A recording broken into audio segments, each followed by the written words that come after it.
Today I'm going to just walk briefly through the program that I'm the executive director for, how you qualify for it, and some of the projects that we've done in the past and the process. The Agricultural Products Utilization Commission is known as APUC to most people.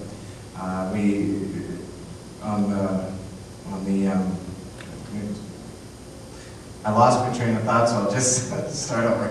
APUC's mission is pretty basic. It's to create new wealth and jobs through the development of new and expanded uses of North Dakota agricultural products. That is our theme.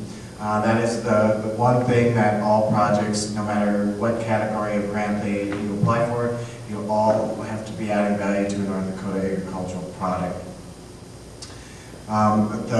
It's made up of 9 commission members from around the state of North Dakota. Most of them are either producers or active ranchers or farmers. There are 5 are appointed by the governor, 2 are the Ag Commissioner and his appointee, an NDSU representative, an ED&F representative also sits on the board. And then myself, an administrative assistant, and a USDA representative. The grant types that are available at APUC, the Market and Utilization Grant is by far the most highly used grant that we have right now. It can be used for things like business plans, feasibility studies, marketing plans, market development, legal costs, accounting costs. So it's one of the grants that is the most highly used. We have given grants generally at any one time. There's about $500,000 to $1 million in requests in a quarter. 90% of them are in this category because it is kind of wide-reaching. Within that category, you also can apply for cooperative marketing. So if you're a co-op, you can apply for things to help raise funds for that co-op, funding drives, things like that. And then there's an international component where if you're doing international marketing overseas, you can apply for dollars for travel costs or trade shows, airline tickets, motel costs, things like that. The Basic and Applied Research Grant is a grant that ties North Dakota companies with an accredited research facility like NDSU or ERC or any other colleges qualify as long as they're connected with a private company. The Farm Diversification Grant is a grant that helps spur an idea. It is one of the things, you have to be an active producer to qualify for this, but it's a small grant, it's a $5,000 grant, but if you qualify, you can use it for anything. And so there isn't a specific thing that, there's not as many guidelines with that grant, and it's really meant to help spur an idea. A lot of our smaller companies have started out with the Farm Diversification Grant and grew into companies. This is where we also see people that are planting the grapes or the June berries or all of those berry bushes that the Kathy had up here earlier. We have producers around the state that have applied for grants to help kind of get those started, those orchards started. It is also where we're seeing a really big rise in people that are applying for it to start vineyards, to grow grapes, things like that. The one thing I do remind you is you have to be a current producer, and we use the federal definition, which means 51% of your income has to come from on-farming operations. We have the Agricultural Prototype and Technology Grant. Those grants are the only categories where you don't have to be adding value to a raw agricultural commodity, obviously. They deal more with prototype development, deals with ag equipment and food processing equipment. And that grant, you can use it to develop your prototype. You can apply for patenting costs, legal fees, test marketing, things like that. The technology grant is anything that is new and innovative that a company or an individual is working on that's going to add value to North Dakota agricultural product, but it doesn't have to add value to a raw agricultural commodity. We have people that, for instance, developed a sensor that tells you the exact time to spray a field to prevent disease, or a sensor that they put in trucks and it tells where sugar beets are, a specific field was harvested and where it's stacked in a pile, and when it got processed and where that sugar ultimately ended up. The Technical Assistance Grant is a grant that is very little utilized within our program, and we are always looking for projects. It's for existing food processing companies that need assistance to be more profitable.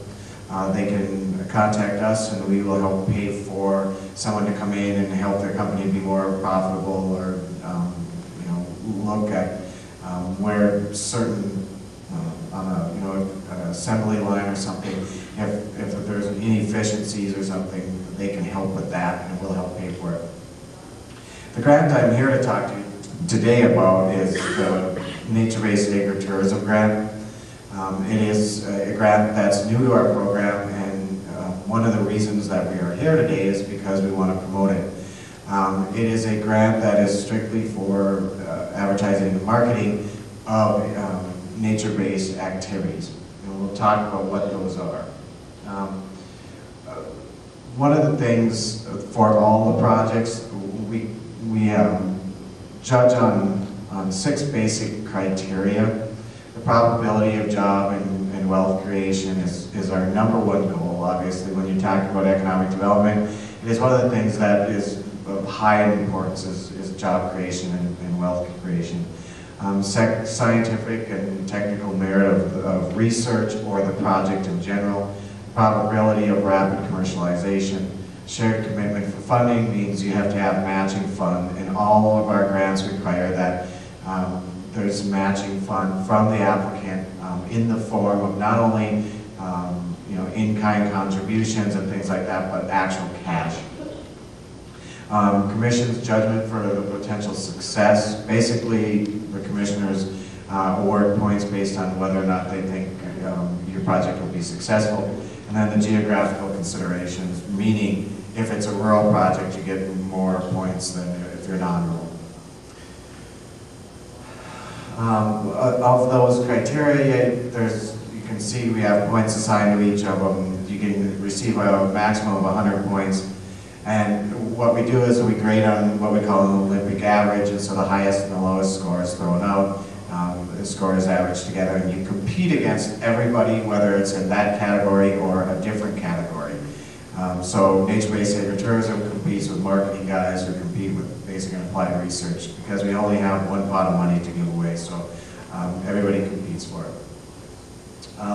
The Nature-Based Agritourism Grant is an exciting kind of grant for us, because it's one of the ways we get to go out into rural North Dakota and see some really cool projects taking place. The basic premise of the grant is the project must be bringing people to rural North Dakota to engage in recreational, sport, educational, or labor-assisted sales, such as self-harvesting. Basically, what we tell people is anything that's connected to the land.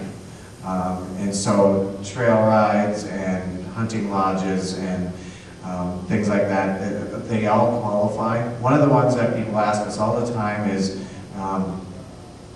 do bed and breakfast qualify? And that they don't, because they're not specifically drawing people here to connect with the land or with a farming operation or etc.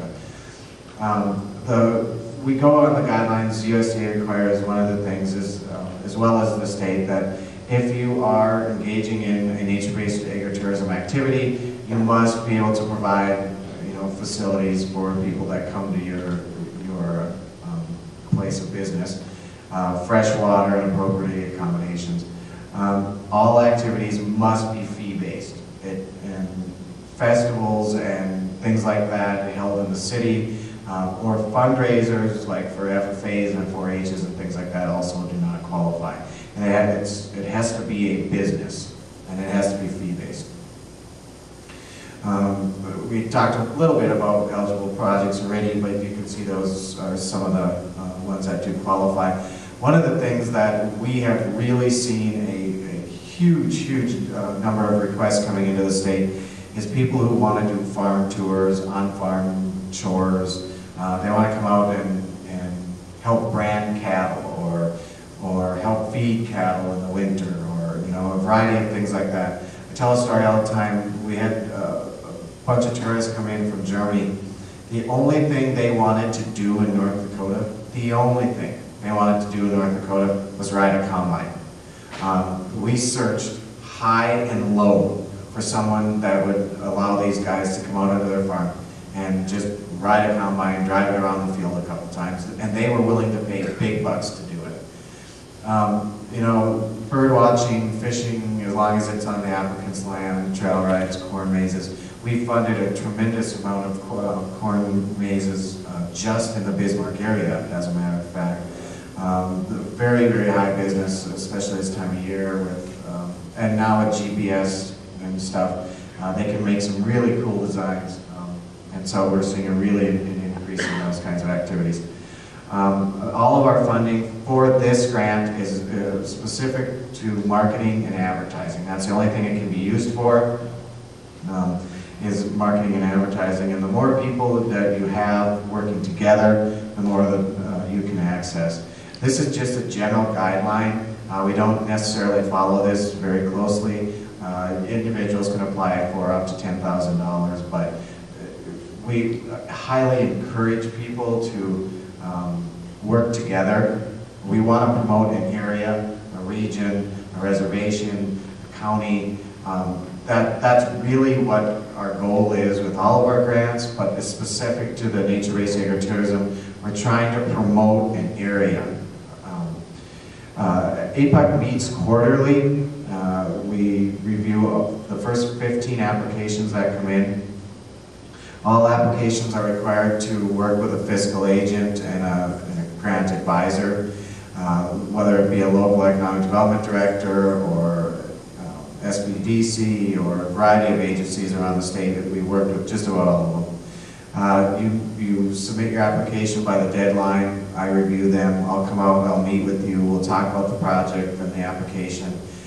If it meets the qualifications, you get a 15 minutes or you get a 30-minute time slot assigned to you. You come in and you make your presentation in front of the board. And if you are awarded, the grants are divided in half. Half the money up front, half when you complete your project. As with anything, we require reports and proper documentation for all our grants. A couple of helpful hints when it comes to applying for an APUC grant: use the application that's provided. Don't go off script, don't provide us with more information than we ask for, and make sure you answer all the questions. Contact members of the board and tell them about your project, ask them if they have any advice for you. Don't make your presentation too long.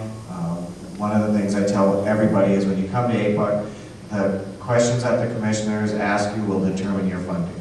So if you walk out of there and they have questions that they didn't get to ask, more than likely you will probably not get funded.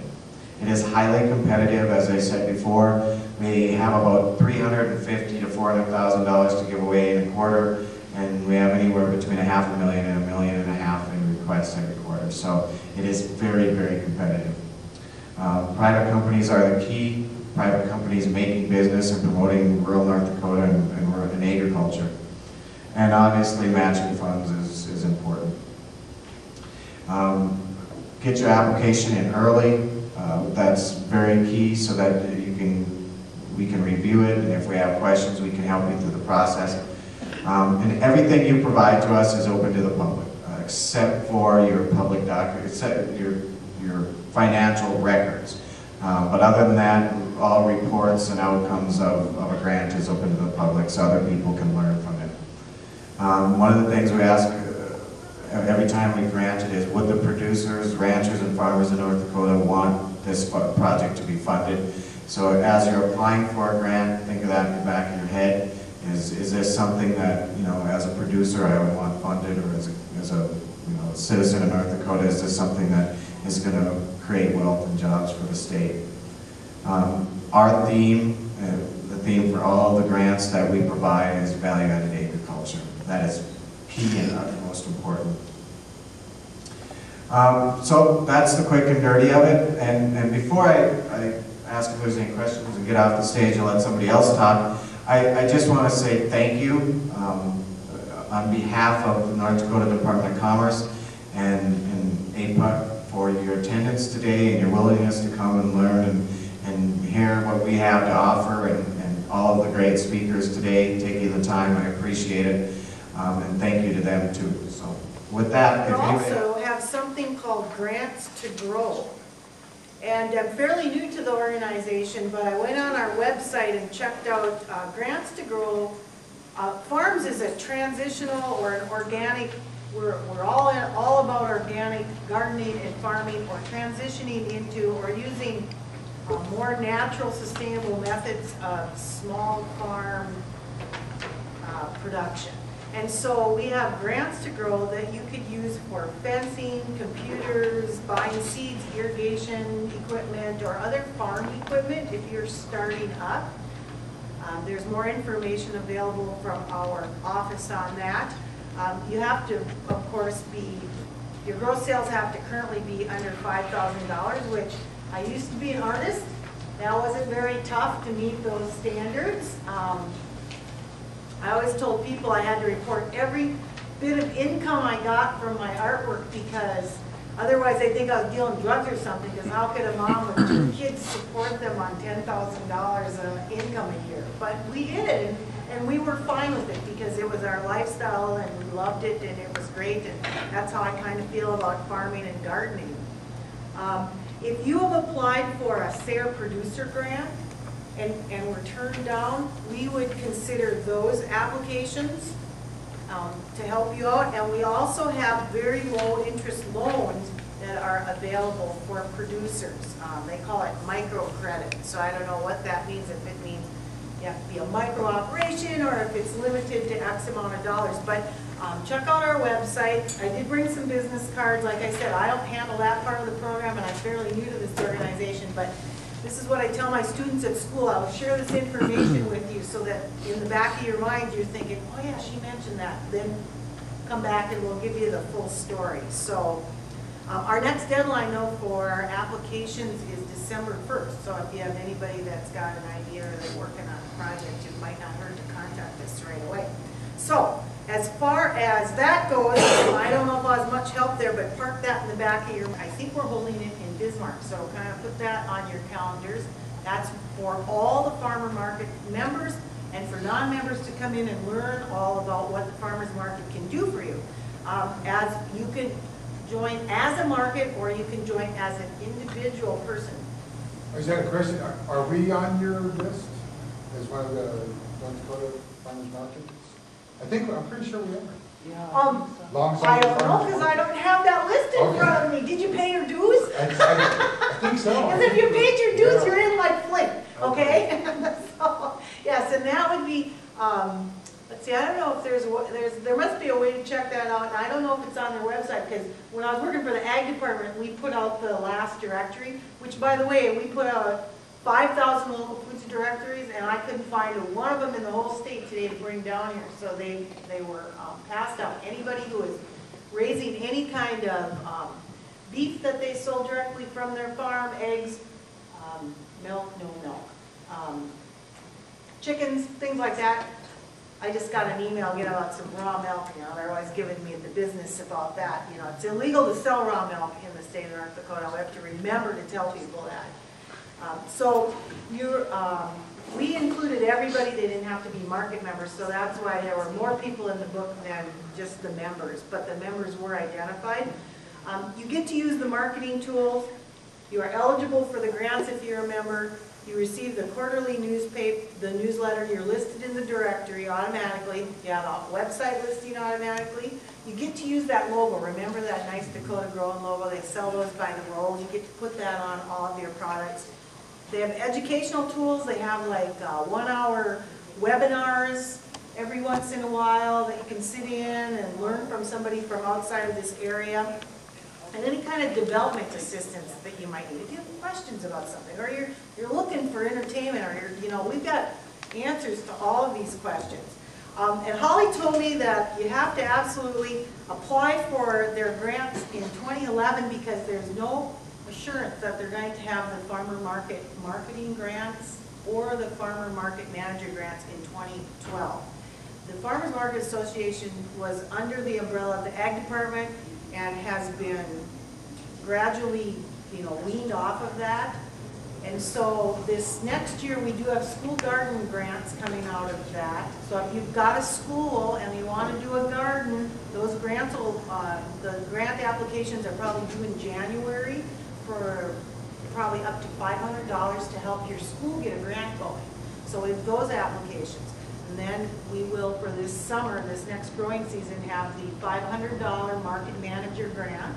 So if you're a member of the Farmers Market Association, your market manager can get a $500 grant to do their job.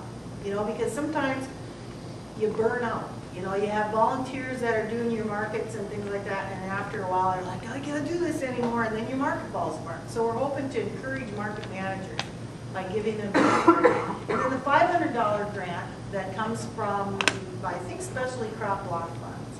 And that is a $500 grant to get some radio advertising, maybe print some posters, maybe do a special event. I know that the farmers markets around Minot, Carpio area that Marv and Eileen have, they applied for additional money, and they actually were able to bring in a chef, a famous chef from Denver, and she did cooking demonstrations, and that's really well received up there.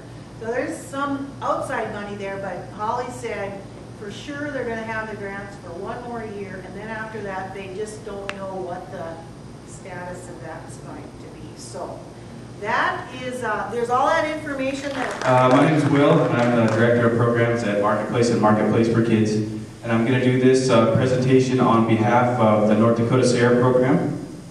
And you all should have got a packet of information from them. Take some time to look through there because there's a lot of good stuff. And you can also take a look over at the resource table, the little board that they have. And also grab anything else that looks interesting. Okay, what is sustainable agriculture? I think Linda did a good job talking about sustainable agriculture. And there's kind of a lot of words that come up on this slide here, but basically, if you're good to Mother Nature, she's going to be good to you. And I think that falls very well in line with what we talked about today. So the way they put it, an integrated system of plant and animal production practices having a site-specific application that will, over the long term, satisfy human food and fiber needs. Enhance environmental quality and the natural resource base upon which the agriculture economy depends. Make the most efficient use of non-renewable resources and on-farm resources and integrate, where appropriate, natural biological cycles and controls. Sustain the economic viability of farm operations. And I think this is a good one. Enhance the quality of life for farmers and society as a whole. Last but not least, that's from Food, Agriculture, Conservation, and the Trade Act of 1996. So what is SARE? SARE is the Sustainable Agriculture Research and Education Program. It's a USDA program to support sustainability. The North Central Region SARE mission is to strengthen rural communities, increase farmer-rancher profitability, and improve the environment by supporting research and education. As I kind of said earlier, take a moment to look through that folder. There's a ton of information. SARE has several different grants. They have a Farmer-Rancher Grant, a Youth and Youth Educator Grant, Graduate Student Grant, Educator Professional Development Grant, and a Research and Education Grant. The Farmers Rancher Grant Program grants up to $6,000 for individual farmers or ranchers and up to $18,000 for groups of 3 or more from separate operations. 2-year projects can be research, education, or demonstration. They require a support letter from the community contact, a simple short 5-page application and budget form. And about 50 grants are funded per year in the SARE North Central region, and funds are available in early spring. The Farmer Rancher grant applications are due the 2nd of December of this year. Okay, and the youth grant program. Grants are for on-farm research, demonstration, or education projects for youth ages 8 to 18. Research and demonstration projects are hands-on efforts to explore sustainable agriculture issues and practices. And maybe that's something that, even when we were talking about the trapping earlier, something like that would fall well in line. Education projects can involve teaching others about sustainable agriculture or attending a sustainable agriculture conference, workshop, or camp, and that grant is for $400 maximum. The educator grants provide programming on sustainable agriculture for youth, and that is up to $2,000. The youth and youth educator grant applications are due by the 14th of January, and that is in 2011. If you guys have any more questions, you should have all the contact information there. The website's pretty easy. It's www.sare.org. You can contact or also look at the state website, ndsare.info. And if you'd like to contact the state coordinator, his name is Frank Kutka, and his email address is frank.kutka@ndsu.edu, and his phone number is 701-483-2348, extension 113. And that is all for today. They can contact yourself. Yep, yeah, if you guys need anything at all, any questions about SARE or anyone else, you're more than welcome to contact us. We have some brochures at our resource table that should have all of our contact information, or if you want to come see me for one of my business cards, that would be fine too. And I'd also just like to say thank you to everybody, all the presenters, and everyone for being here today.